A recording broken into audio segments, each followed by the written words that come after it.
meskipun nggak ada yang tahu loh, iya kan?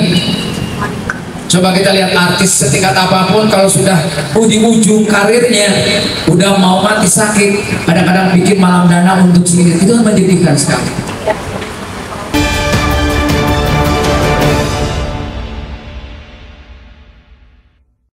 Nah, untuk itu bagaimana kita pikirkan ke depan ada semacam program kesejahteraan, ada pensiun abadi untuk para seniman, harus ada penghargaan itu dari negeri, harus ada.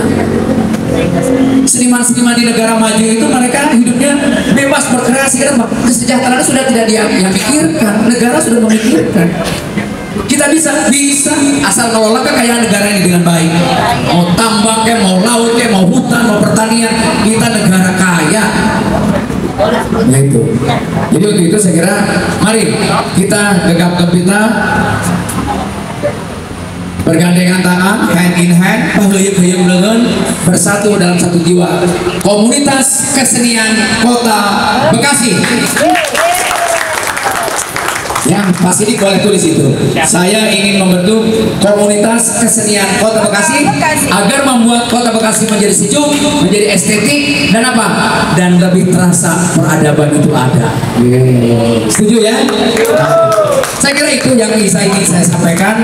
Kenapa saya harus repot-repot mengundang Bapak Ibu sekalian? Pertama ingin silaturahmi, sering berkenalan. Mungkin pasti di antara ini tidak ada yang tahu bahwa saya ini warga Bekasi loh. Iya. Betul nggak? Saya kalau subuh ngider ke masjid-masjid gantian, saya berkenalan sama orang-orang. Jumat juga ngider. Olahraga saya naik sepeda. Saya naik sepeda juga. Cuman dia sepedanya sepeda balap. Kalau saya sepeda belakangnya ada panci somai. Dagang. Saya kira itu ya Pak Budiawan. Doakan kami bertiga bisa memperjuangkan Kota Bekasi dan kami bertiga bisa menjadi wakil rakyat Bekasi baik di kota maupun di DPR RI.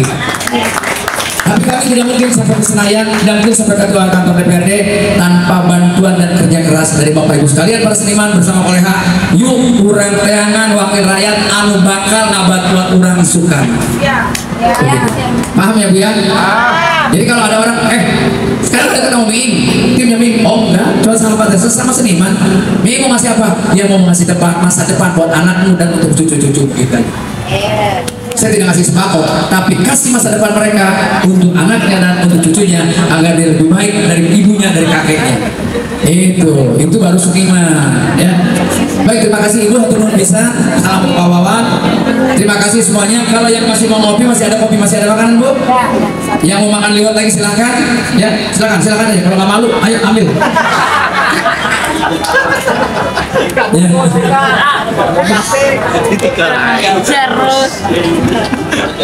Ya, boleh.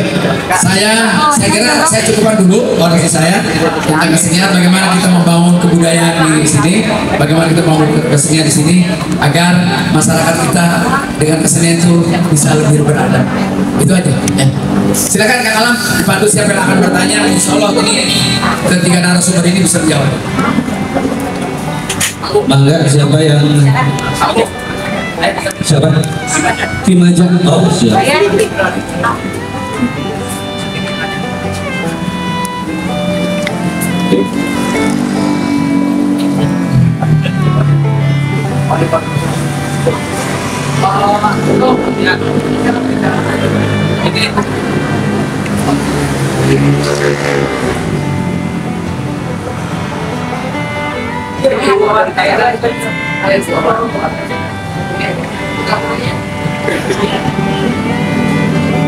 Ya, baik, terima kasih atas waktunya.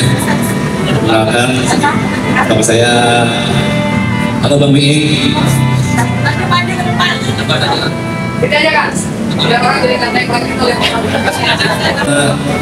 Kalau masalah seniman budaya kayaknya udah jelas semua, dari ditanya lagi.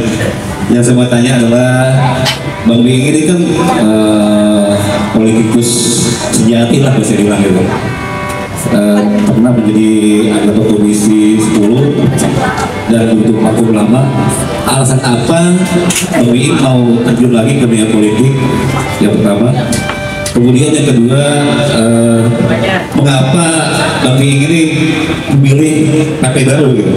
Sementara kan dengan nama Bang Miing begitu dikenal orang, saya rasa mana pun mau nerima abang gitu. Kira apa alasannya?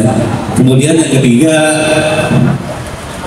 jika abang diamanahkan, mudah-mudahan diamanahkan, apa sih yang tindakan konkretnya untuk para seniman?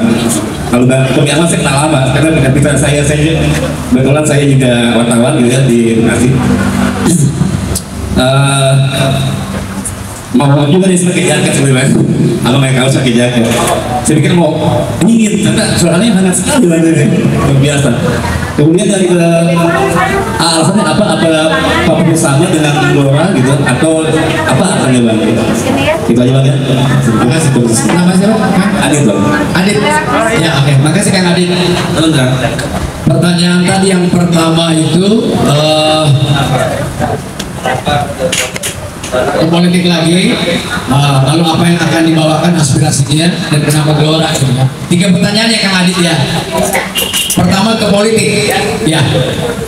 Teman-teman sekalian pertanyaannya bagus, tepuk tangan dulu buat Adit dong. Dia wartawan, biasa nanya mengapa ke politik. Kita mesti tahu dulu apa itu politik. Politik adalah sebuah instrumen. Pada dasarnya politik itu untuk menyelesaikan segala persoalan civil society, masyarakat ya. Tugasnya menyelesaikan soal apa? Social justice yang paling penting, keadilan sosial, gitu loh. Kalau ada kejahatan di sebuah negeri, bukan karena hanya semata-mata ada penjahat, tapi banyak orang baik mendiamkan keadaannya. Kalau saudara merasa orang baik, maka tidak boleh membiarkan keadaan semacam ini. Contoh, keadaan para seniman kayak begini harus ditolong oleh orang yang punya kemampuan bisa menolong dan paham tentang kesenian. Begitu. Lalu medianya apa? Nggak bisa lewat Karang Taruna, nggak bisa lewat Bagito, lewat partai politik sesuai dengan amanat undang-undang bahwa pemilu di dalam merebut kekuasaan itu rezim partai politik. Maka orang itu yang membela kedaulatan banyak orang dan kedaulatan dirinya, dia harus wajib masih partai politik lalu nyalek menjadi anggota DPR. Di situ ketika dia duduk, dia punya kekuasaan, dia bisa memberikan pengaruh terhadap kebijakan di politik ya. Jadi kenapa saya ke politik? Karena saya ingin membangun ini, memberikan kontribusi. Kalau negeri ini oleh partai yang ada sudah selesai tentang keadilan sosial termasuk kesenian, buat apa pengamen kayak kita masuk politik? Tapi kalau nggak ada orang kayak gini-gini, lalu yang ngebelain seniman siapa? Yang paham tentang seniman, penderitaan dan perjuangannya cuma orang yang pernah ngalamin kayak saya. Nggak mungkin Anda menyerahkan ini kepada artis-artis sinetron yang populer yang tidak pernah ngamen, yang dia terkenal karena main sinetron. Dia tidak pernah ngamen kayak kita, door to door, dari panggung ke panggung. Saya bisa belain teman-teman karena saya ngalamin. Lewat mana? Lewat komisi kebudayaan. Dengan apa perubahannya? Dengan politik anggaran, dengan politik legislasi, bikin undang-undang kesenian atau undang-undang seni pertunjukan agar para seniman terlindung sampai akhir hayatnya. Itu tugas anggota DPR. Gitu Kang Adit, jelas ya. Jadi terjawab kenapa saya masuk politik. Kalau ini teman-teman yang begini-begini tukang ngamen itu sudah terbereskan oleh teman-teman di DPR sekarang, nggak perlu nih masuk politik. Nggak perlu banget. Mending ngasuh cucu, mending ngasuh istri, masih bagus. Nah, mending memperdalam lagu dinding banding beberapa versi. Koploin. Kalau ibu lihat cucu saya pasti ketawa. Gitu kan? Kenapa saya harus masuk ke politik lagi? Kang Adit, kalau udah beres sama partai-partai yang ada di DPR sekarang, yang menjadi pendukung pemerintah ini, nggak perlu saya ke politik. Tapi bukan hanya ini, banyak yang harus kita tolong. Loh, minyak goreng aja selesainya oleh waktu, bukan oleh anggota DPR. Betul nggak? Iya. Saya nggak yakin orang yang di sini yang tahun 2019 kemarin milih wakil rakyat di Kota Bekasi hafal orangnya siapa wakilnya. Betul nggak? Nyolong tapi kan? Nggak bodoh. Milih tapi nggak kenal. Mana? Jangan main-main loh, memilih pemimpin yang salah itu dosanya nggak kecil. Makanya mesti cerdas milih orang. Gitu. Tapi kebanyakan di klaim politik kita, mereka menang itu karena uangnya banyak. Dan masyarakat kita memang lagi senang-senangnya disuap. Enggak gocap, nggak milih. Enggak sembako, nggak milih. Bang Miing cuma bawa omongan doang, nggak bawa apa-apa. Gitu ibu-ibu. Kalau kita tidak merubah perilaku politik kita, jangan berpikir untuk sejahtera, mimpi pun masih gitu loh. Itu politik, Pak. Jadi apa artinya? Kalau tadi pertanyaan Kang Adit, untuk apa terjun ke politik lagi? Saya harus bela para seniman ini besok di Komisi 10. Saya akan minta kepada teman-teman di DPRD kota ini bikin rancangan, bikin ajukan, nanti saya urus di pusatnya, programnya dari sini. Kang Adit bisa bayangin nggak? Besok orang dari Jakarta bukan cari makanan doang di Kalimalang dan di Galaksi ini sebagai sentra kuliner. Besok datang ke sini habis makan nonton pertunjukan, karena di Galaksi ada gedung pertunjukan. Apa itu? Malam minggu ada Wawan Ajen, besoknya ada Dadan Sunandar, nanti minggu depannya ada wayang siapa, lalu ada tari, ada topeng, ada bajidoran. Jadi orang datang bukan hanya makan. Sekarang orang Jakarta ke Bekasi cuma ngisi betul wungkul. Rohaninya tidak diberikan pertunjukan. Coba anak-anak dibiasakan nonton, baca puisi, nonton teater, itu akan berbeda cara berpikir dengan anak-anak yang negaranya sudah maju peradabannya. Saya ini dari kecil tukang nonton teater, nonton wayang, bahkan nonton wayang aku dititipin bapak di peti, jadi di pedalang. Kalau kau waktu kecil kalau bisa naik kita nyolok ke sinden dari bawah pakai nyerek. Ya kan gitu kan, kalau kita lagi narik panjang gitu ya kan, mengujang gitu. Nakal-nakalnya zaman dulu kan. Nah itu loh, jadi politik.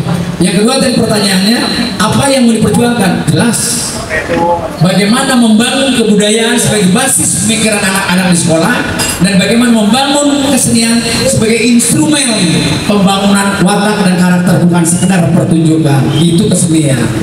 Kenapa Gelora? Saya pilih Gelora. Dan partai baru, saya mendapatkan ruang dialektika di partai ini karena tidak ada hierarki antara kita dengan atasan sebagai konsep feodalisme seperti yang dulu. Saya bisa berdebat dengan Fahri Hamzah walaupun dia menjadi macan podium. Di dalam ruang rapat kita bisa debat-debatan begitu. Ini hanya di partai ini ada. Kurniawan dulu bisa berdebat saya RI loh, kalau sosial DPR tinggi banget. Mereka bisa protes pada saya. Kita ada ruang. Dan Pak Fahri sudah mengatakan, ketika anggota Gelora menjadi anggota DPR, dia mutlak menjadi wakil rakyat, bukan menjadi wakil partai politik. Tidak akan ada rekod, tidak akan diberhentikan, tidak akan di PAW kalaupun dia bertentangan dengan pimpinannya. Nggak ada partai kayak begitu. Maka itu saya berlaku. Selain itu, mereka adalah pimpinan-pimpinan sahabat saya sejak tahun 96. Saya mendapatkan ruang kemerdekaan untuk adanya apa? Dialektika kebudayaan di ruang partai politik. Itu saja. Jadi untuk itulah saya berlabuh. Kalau Akang bilang tadi kami udah terkenal, Kang, Kang banyak yang nawarin, partai besar juga, tinggal aman kan, tapi saya apa? Bukan soal menang. Untuk apa sebagai politisi kita cuma menang, tapi tidak berikan perubahan apa-apa. Kecil tidak apa-apa, tapi melakukan perubahan yang signifikan, itu baru boleh. Ya, cukup Bang Adit. Terima kasih.